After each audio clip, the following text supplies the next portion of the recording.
सत्यानन्दचिदात्मने सर्वान्तरात्मने श्रीमद् वेङ्कटेशाय मङ्गलम्। स्वतः सर्वविदे सर्वशक्तये सर्वशेषिणे सुलभाय सुशीलाय वेङ्कटेशाय मङ्गलम्।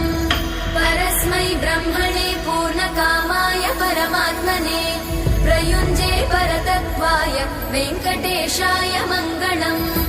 आकालतत्त्वमशान्तमात्मनामनुपश्यताम् अतृप्त्यमृतरूपाय वेङ्कटेशाय मङ्गलम्।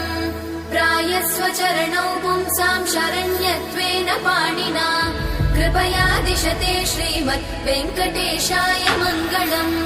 दयामृततरङ्गिण्यास्तरङ्गैरिव शीतलैः अपाङ्गैः सिञ्चते विश्वम् वेङ्कटेशाय मङ्गलम्। स्रग्भूषा